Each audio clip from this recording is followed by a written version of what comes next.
आपके नगर परिषद सिमरी बख्तियारपुर से बहुत सारे लोग चुनावी मैदान में हैं बतौर मुख्य पार्षद। क्या मिजाज है आप लोगों का इस पर? देखिए, हम लोगों का मिजाज तो ये है कि जिनके पास अच्छा एक्सपीरियंस है, जिन्होंने नगर को पूर्व में चलाया है, तो हम लोग चाहते हैं कि वही जो है फिर से दोबारा मैदान में आएँ और हम लोगों के नगर को और आगे तक लेके चलें, क्योंकि इनके पास 5 सालों का अनुभव है। वह जानते हैं कि नगर में किस तरह से विकास किया जा सकता है और अपने नगर को कैसे बढ़ाया जा सकता है। हम लोग हमेशा से जुड़े हुए रहे हैं, ताकि हम लोग चाहते हैं कि हमारे नगर में जो है शिक्षा के साथ साथ स्वास्थ्य, सड़कें, ये सभी चीज़ें में बहुत ज़्यादा उन्नति हुई है, लेकिन और ज़्यादा ही इसको इम्प्रूवमेंट चाहते हैं कि ये बढ़िया। चुनाव में क्या मुद्दा रहेगा? इस बार के चुनाव में मुद्दा ये रहेगा कि शिक्षा पे ज़्यादातर ध्यान देना, स्वास्थ्य के लिए ध्यान देना। क्या नाम हो आपका? मोहम्मद आसिफ नवाज। हम लोग का तो मिजाज है कि मुजाहिर चेयरमैन बहुत अच्छा है, रोशन आरा, उसका जो है हम लोग सपोर्ट करना चाहते हैं। बहुत सारे लोग खड़े हैं तो रोशन आरा को ही वोट दिए, ऐसा क्यों? क्या है कि ये चेयरमैन जो है बहुत अच्छा काम किया है और जो है ना हम लोग को पसंद है रोशन आरा। क्या नाम हो आपका? खुर्शीदा खातून। हम लोगों का मिजाज यही है कि जो पूर्व में रह चुके हैं मुख्य यानी समझिए चेयरमैन, हम लोग युवा उन्हीं के साथ हैं और हम युवा से यही दरख्वास्त करते हैं कि ज़्यादा से ज़्यादा युवा हम लोगों से जुड़े, क्योंकि युवा ही हर चीज़ को बदल सकता है। युवा का ताकत अलग होता है। जब युवा आगे बढ़ चढ़ के अगर हिस्सा लेगा तभी जो है क्षेत्र का विकास होगा। मुद्दा क्या रहेगा इस पर? मुद्दा यही रहेगा कि जिस हिसाब से 5 साल के अंदर आप खुद देख रहे हैं कि जो चेंजेस आया है बख्तियारपुर, सिमरी बख्तियारपुर नगर पंचायत में, जिस तरह से विकास जो है किया है, हम यही चाहते हैं कि इनको अगर मौका मिलता है दोबारा, अगर जो भी यानी अगर इनको मौका मिलता है तो ये और भी विकास अच्छा करेंगे। क्या नाम हो आपका? मेरा नाम मोहम्मद माजिद हसन है।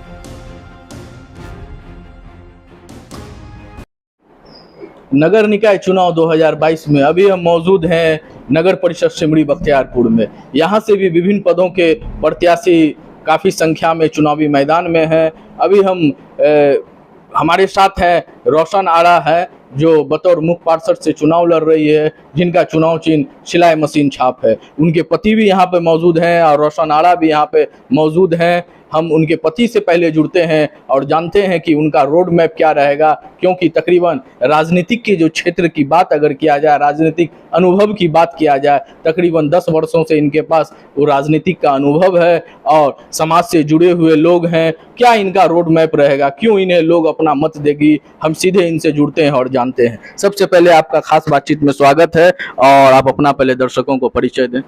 धन्यवाद। मोहम्मद मुजाहिर आलम, अध्यक्ष प्रतिनिधि सिमरी बख्तियारपुर नगर पंचायत। अब मेरा नगर परिषद हो गया, इस बार एक्सटेंडेड हो गया, 2 पंचायत को जोड़ा गया है, सिमरी पंचायत और खमोती पंचायत को। अभी वहाँ पे तो बहुत सुदूर एरिया है, उसमें डेवलपमेंट की बहुत ज़रूरत है। लगभग नगर पंचायत में हम 10 वर्षों से, पिछले टर्म फर्स्ट टाइम जब हम जीते थे तो 2 साल उपाध्यक्ष रहे, फिर नेक्स्ट टाइम जब हम जीते तो अध्यक्ष बने और आज तक अध्यक्ष हैं। निवर्तमान अध्यक्ष रोशन आरा है। प्राय कि अभी जो ग्रामीण एरिया को इसमें दिया गया है उसमें बहुत ज़्यादा डेवलपमेंट की ज़रूरत है।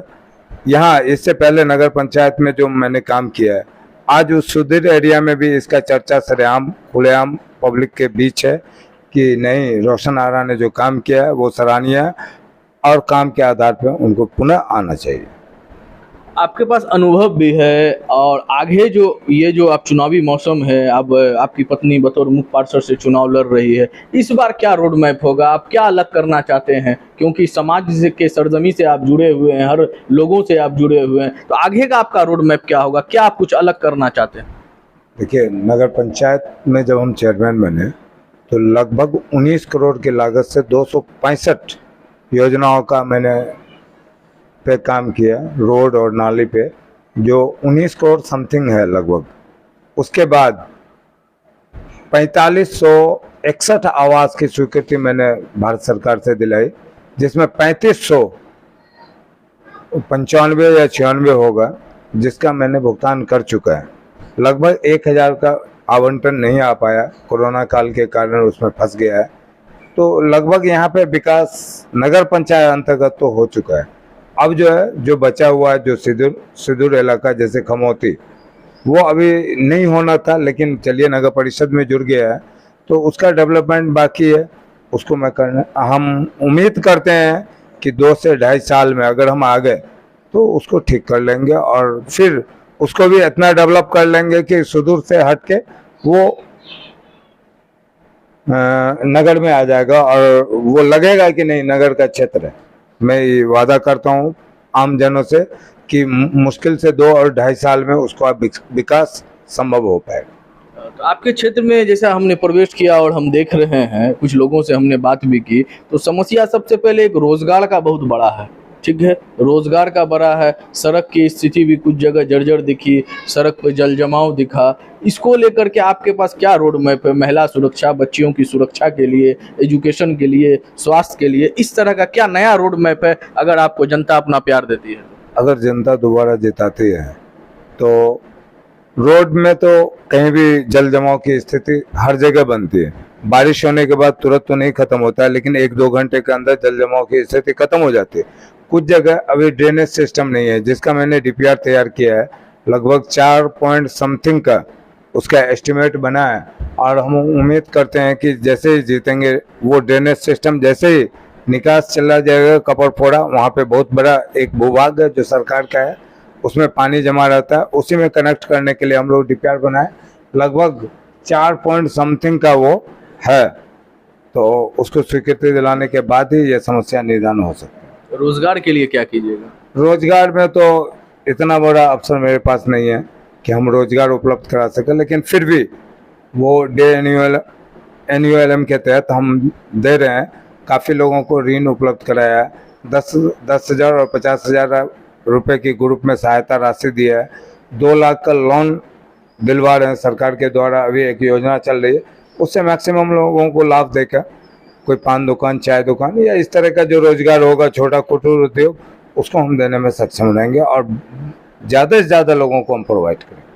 नगर परिषद के लोगों से, जनता से क्या अपील करना चाहेंगे? चुनाव के समय क्या अपील करना चाहेंगे? अपील यही करेंगे कि जिन लोग, हमें 5 साल का अनुभव है, काम किए हैं, अगर काम के आधार पे वोट करें तो सबसे पहला प्राथमिकता वोट का हमको मिलना चाहिए, क्योंकि 3500 आवास 2 पंचायत में अब तक भुगतान हुआ और 4500 लोगों को देना है।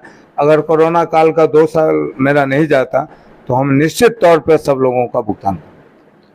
क्या नाम हो आपका? मुजाहिर आलम, अध्यक्ष प्रतिनिधि रोशन आरा। किस पद से चुनाव लड़ रहे हैं? वो मुख्य पार्षद से चुनाव लड़ रही है। तो रोशन आरा का क्या रोड मैप होगा? वो किस तरह से रोजगार को लेके या समाज को बेहतर करने के लिए किस तरह से काम करना चाहती है? सीधे हम रोशन आरा से जुड़ते हैं और जानते हैं उनका रोड मैप। सबसे पहले खास बातचीत में स्वागत है आपका। धन्यवाद। और सिलाई मशीन छाप आपको मिला है, क्या मैसेज देना चाहेंगे समाज के लोगों को और क्या अपील करना चाहेंगे? मैं अपने नगर वासियों को यही मैसेज देना चाहती हूँ कि मैं पहले रह चुकी हूँ नगर अध्यक्ष और इन लोगों का स्नेह रहा। अगर पुनः मैं आई तो मेरी सोच यह है कि जो बच्चियाँ कम सम पढ़ के अपने घर बैठ गई है, मैं उन्हें चाहूँगी कि हर गांव में एक सिलाई सेंटर देख के उनको सिलाई सिखाएं। वो छोटा मोटा कुटीर उद्योग के माध्यम से अपना जीवन यापन कर सकेगी।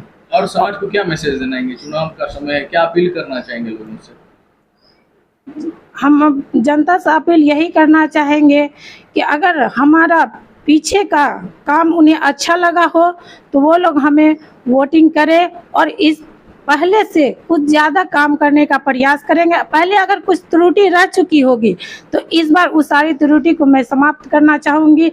और महिला के लिए भी मैं सोच के रखी हूँ NULM के माध्यम से छोटा छोटा कुछ, जैसे मोमबत्ती बनाना, अगरबत्ती बनाना, बड़ी बनाना, सत्तू, यानी जो जिस टाइप की महिला करना चाहेगी उनको उसके माध्यम से हम हर अपने गांव में ये उपलब्ध कराएंगे और वो जो करना चाहेंगी करेंगे। हम एक महिला हो के दूसरे महिला के लिए सोच रखे हैं अपने कि इन लोगों के लिए कुछ करना है तो करना है। क्या नाम हुआ आपका? रोशन आरा, किस कुछ से चुनाव लड़ रहे हैं? मुख्य पार्षद पद से। ये रोशन आड़ा थी जो बतौर मुख्य पार्षद से चुनाव लड़ रही हैं, चुनावी मैदान में है। आपने सुना इन्हीं के जुबानी कि रोजगार को लेकर के जो रोजगार का कोसी में काफी टोटा रहता है और यहाँ से पलायन बदस्तूर जारी रहता है। लेकिन रोशन आड़ा जो भावी प्रत्याशी है बतौर मुख्य पार्षद से चुनाव लड़ रही है, इनके पास एजेंडा क्या है रोजगार का, तो अब आगे देखना दिलचस्प होगा कि यहाँ की जनता जो है, इस क्षेत्र नगर परिषद की जो जनता है, क्या सच में अपना प्यार आशीर्वाद रोशन आड़ा को देती है। और रोशन आड़ा के जो दिल में सपना है कि हम अपने क्षेत्र में रोजगार का भी विकास करें, समाज के हर दृष्टिकोण को, समाज को मजबूत करें, ये आगे देखना बेहद दिलचस्प होगा। नजरिया न्यूज से मोहम्मद अजरुद्दीन, सहरसा।